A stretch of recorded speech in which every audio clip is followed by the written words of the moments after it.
चलिए हम पढ़ते हैं निदानात्मक कक्षाओं हेतु मॉड्यूल। मीन्स जो बच्चे बहुत कमजोर हैं, डी और ई ग्रेड वाले हैं, वो इस मॉड्यूल को पढ़ के पास हो सकते हैं। तो हम 10वीं कक्षा के लिए इसका सॉल्यूशन करते हैं, ठीक है। चलिए इसमें क्या है कि वास्तविक संख्याएं, अध्याय 1 वास्तविक संख्याएं, इसमें सही विकल्प हैं, सारे रिक्त स्थान हैं, सत्य असत्य हैं, सही जोड़ियां भी हैं और एक शब्द वाक्य में उत्तर हैं, ठीक है। फिर इसमें कुछ कुछ इम्पोर्टेंट क्वेश्चन भी हैं। 135 225 का SCF 140 के जो मतलब प्रीवियस ईयर के पेपर में आ चुके हैं, है ना। तो ये वही क्वेश्चन है, तो आज हम इनको सॉल्व करते हैं। ये होमवर्क के लिए ये कुछ क्वेश्चन है। चलिए स्टार्ट करते हैं। सही विकल्प सबसे पहले 96 और 404 का SCF, ये एग्जाम्पल का क्वेश्चन है। तो SCF हमें क्या करना है, 96 और 404 के फैक्टर करना है, ठीक है। उनमें जो कॉमन आएगा वो इसका HCF हो जाएगा। तो इसमें कॉमन इसको 2 से अपन डिवाइड करते हैं।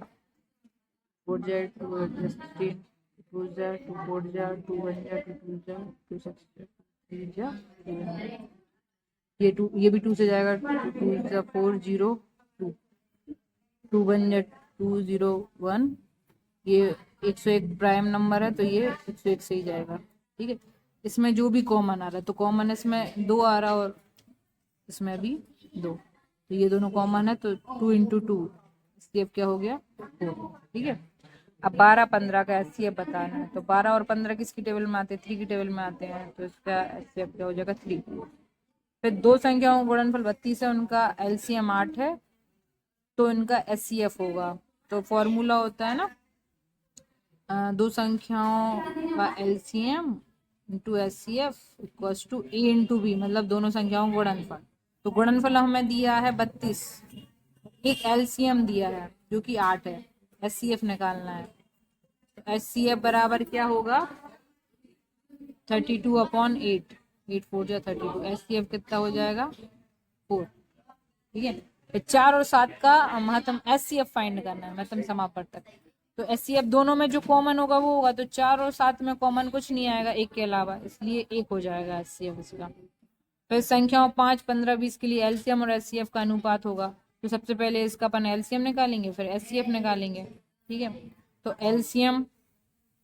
LCM निकालने की शॉर्ट ट्रिक ये है कि 5 15 20 में बड़ा नंबर कौन है, 20 है। 20 की टेबल पढ़ना है अपन को ऐसा, जब तक ऐसा नंबर ना आए जो इससे और इससे दोनों से डिविजिबल हो। तो 20 40 20 दूनी 40, 40 इन दोनों की टेबल इसमें तो आता है लेकिन इसमें नहीं आता है, तो 20 दिया 60, 60 जो है वो इन दोनों में आता है, तो इसका LCM जो है वो 60 हो जाएगा, ठीक है। और SCF जो तीनों में कॉमन हो, तो ये हमें पता है ये तीनों 5 की टेबल में आते हैं, ठीक है। तो इसका SCF 5 हो जाएगा, ठीक है, 5 हो जाएगा।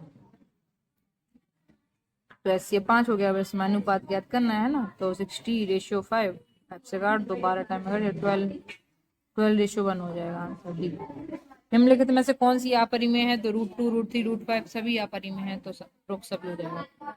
12 15 21 का LCM क्या होगा, तो 12 15 21 तीनों का अपन LCM निकाल देंगे, ठीक है, जो कि कितना आएगा 420 आएगा। यदि दो संख्याओं का गुणनफल 135 और उनका SCF 3 हो, उनका LCM फाइंड करना है, तो ये अपन ने जो अभी किया था ना ये क्वेश्चन, ऐसे ही होगा। गुणनफल मतलब A इंटू बी अपन को कितना गिवन है 135, और HCF 3 है और LCM फाइंड करना है, तो SCF into LCM equals to product of two number, तो A इंटू बी कितना है 135, HCF 3 है, SCF की प्लेस पे 3 रखा, LCM निकाल लेंगे, इधर से डिवाइड में जाएगा तो LCM आ जाएगा 135/3, जो कि कट के कितना हो जाएगा 3 4 जा 12 3 5 जा 45 आ जाएगा, ठीक है। फिर 17 23 28 का SCF होगा, तो हमें दिख रहा है इनमें ये दोनों तो प्राइम नंबर है 28, लेकिन SCF तीनों में से कॉमन जो भी वैल्यू होती है वो SCF होता है, ठीक है। तीनों में कॉमन एक के अलावा कुछ भी नहीं आएगा, इसलिए एक SCF हो जाएगा। 11 और 13 के साथ भी सेम रहेगा, 11 और 13 में भी एक के अलावा कुछ भी कॉमन नहीं है, इसलिए एक हो जाएगा। 8 9 25 का एलसीएम, कैल्शियम निकालेंगे तो 1800 आ जाएगा। ठीक है, मतलब तीनों का इंटू ही होगा, है ना, कुछ कॉमन तो है नहीं इसमें। 5 माइनस रूट टू कौन सी संख्या है? तो ये परिमेय या अपरिमेय, तो परिमेय अपरिमेय का अंतर अपरिमेय होता है, तो अपरिमेय आ जाएगा। 15 और 20 का एलसीएम, 20 की टेबल पढ़ेंगे, 20 तिया 60, है ना, तो 60 हो जाएगा। 15 और 30 के एलसीएम और एचसीएफ का अंतर होगा, तो 15 और 30 का एलसीएम तो 30 हो जाएगा, और एचसीएफ क्या हो जाएगा? 15 हो जाएगा। 30 माइनस 15 कितना हो जाएगा? 15। ठीक है, अब करते हैं क्वेश्चन 2, रिक्त स्थान की पूर्ति। 8 9 25 का एचसीएफ का मान अभी अपन ने निकाला, कुछ भी कॉमन नहीं आ रहा तीनों में, इसलिए एचसीएफ का मान कितना होगा? 1। रूट टू एक कैसी संख्या है? अपरिमेय। 135 और 225 का एचसीएफ कितना होगा? ये हम निकाल के देख लेंगे। 135 और 225 बाजू गुणनखंड करेंगे, 5 से डिवाइड हो जाएगा ये, 5 दूनी 10, 5 7 35, फिर 3 से, 3 नंबर 3। अब ये भी किससे? 5 से, 5 चौक 20, 5 25, 5 9 45, कॉमन क्या आ रहा दोनों में?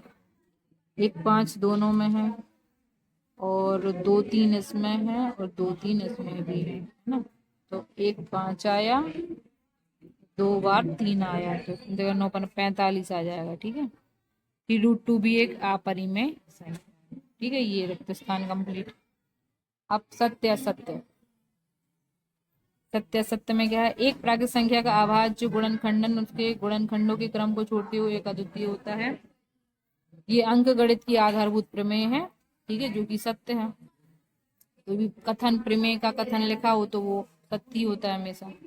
प्रत्येक अपरिमेय संख्या एक वास्तविक संख्या होती है, बिल्कुल सही है ये। प्रत्येक वास्तविक संख्या एक अपरिमेय संख्या होती है। तो वास्तविक संख्या सिर्फ अपरिमेय नहीं होती, वो परिमेय अपरिमेय दोनों होती है, इसलिए ये असत्य हो जाएगा। 15 और 21 का एलसीएम 105 है, तो सही है। 21 की टेबल में 105 आता है, और 15 की टेबल में भी आता है, तो ये सत्य हो जाएगा। हाँ, 1 रूट टू एक परिमेय, गलत, ये रूट टू अपरिमेय है, तो ये अपरिमेय संख्या होगी, तो यह सत्य हो जाएगा। दो संख्याओं का गुणनफल उनके एचसीएफ और एलसीएम के गुणनफल के बराबर होता है, तो बिल्कुल सही है, ये अपन ने भी अप्लाई भी किया था इधर, है ना। एचसीएफ इंटू एलसीएम इक्वल ए इंटू बी। 26 और 91 का एचसीएफ 13 होगा। हाँ, 26 की टेबल में ये दोनों आते हैं, तो सही है। कॉमन 26 13 ही निकल आएगा, 13 की टेबल में दोनों आते हैं, कॉमन 13 आएगा, इसलिए एचसीएफ क्या हो जाएगा? 13। ये सत्य हो जाएगा। फिर हमें वही मैच इट, जोड़ियां मिलाना। 306 और 657 का एचसीएफ कितना आएगा? ये 9 होता है। ठीक है, रूट टू एक अपरिमेय संख्या है। 9 और 27 का एलसीएम कितना हो जाएगा? 27। दो सहभाज्य संख्याओं का एचसीएफ 1 होता है। सबसे छोटी धनात्मक भाज्य संख्या, सबसे छोटी धनात्मक भाज्य संख्या 4 है।